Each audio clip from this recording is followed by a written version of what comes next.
കള്ളപ്രവാചകന്മാരെ സൂക്ഷിച്ചുകൊള്ളുവിൻ. അവർ ആടുകളുടെ വേഷം പൂണ്ട് നിങ്ങളുടെ അടുക്കൽ വരുന്നു. അകമയോ കടിച്ചുകീറുന്ന ചെന്നായ്ക്കളാകുന്നു. അവരുടെ ഫലങ്ങളാൽ നിങ്ങൾക്ക് അവരെ തിരിച്ചറിയാം. മുള്ളുകളിൽ നിന്ന് മുന്തിരിപ്പഴവും ഞെരിഞ്ഞിലുകളിൽ നിന്ന് അത്തിപ്പഴവും പറിക്കാറുണ്ടോ? നല്ല വൃക്ഷമൊക്കെയും നല്ല ഫലം കായ്ക്കുന്നു. ആകാത്ത വൃക്ഷമോ ആകാത്ത ഫലം കായ്ക്കുന്നു. നല്ല വൃക്ഷത്തിന് ആകാത്ത ഫലവും ആകാത്ത വൃക്ഷത്തിന് നല്ല ഫലവും കായ്പാൻ കഴിയുകയില്ല. നല്ല ഫലം കായ്ക്കാത്ത വൃക്ഷമൊക്കെയും വെട്ടി തീയിലിടുന്നു. ആകയാൽ അവരുടെ ഫലത്താൽ നിങ്ങൾ അവരെ തിരിച്ചറിയും. എന്നോട് കർത്താവേ, കർത്താവേ എന്ന് പറയുന്നവർ ഏവനുമല്ല, സ്വർഗസ്ഥനായ എൻ്റെ പിതാവിൻ്റെ ഇഷ്ടം ചെയ്യുന്നവനത്രേ സ്വർഗരാജ്യത്തിൽ കടക്കുന്നത്.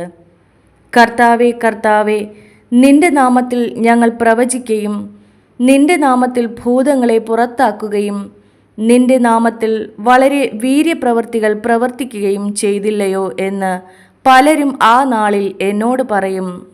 അന്ന് ഞാൻ അവരോട്, ഞാൻ ഒരു നാളും നിങ്ങളെ അറിഞ്ഞിട്ടില്ല. അധർമ്മം പ്രവർത്തിക്കുന്നവരെ എന്നെ വിട്ടു പോകുവിൻ എന്ന് തീർത്തു പറയും. ആകയാൽ എൻ്റെ ഈ വചനങ്ങളെ കേട്ട് ചെയ്യുന്നവനൊക്കെയും പാറമേൽ വീട് പണിത ബുദ്ധിയുള്ള മനുഷ്യനോട് തുല്യനാകുന്നു. വൻമഴ ചൊരിഞ്ഞ് നദികൾ പൊങ്ങി കാറ്റടിച്ച് ആ വീട്ടിന്മേൽ അലച്ചു.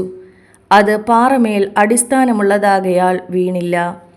എൻ്റെ ഈ വചനങ്ങളെ കേട്ട് ചെയ്യാത്തവനൊക്കെയും മണലിന്മേൽ വീട് പണിത മനുഷ്യനോട് തുല്യനാകുന്നു. വൻമഴ ചൊരിഞ്ഞ് നദികൾ പൊങ്ങി കാറ്റടിച്ച് ആ വീട്ടിന്മേൽ അലച്ചു. അത് വീണു. അതിൻ്റെ വീഴ്ച വലിയതാകുന്നു. ഈ വചനങ്ങളെ യേശു പറഞ്ഞു തീർന്നപ്പോൾ പുരുഷാരം അവൻ്റെ ഉപദേശത്തിൽ വിസ്മയിച്ചു. അവരുടെ ശാസ്ത്രിമാരെ പോലെ അല്ല, അധികാരമുള്ളവനായിട്ടത്രേ അവൻ അവരോട് ഉപദേശിച്ചത്. ദൈവവചനമാണ് നാം കേട്ടത്. നമുക്ക് ദൈവത്തെ സ്തുതിക്കാം.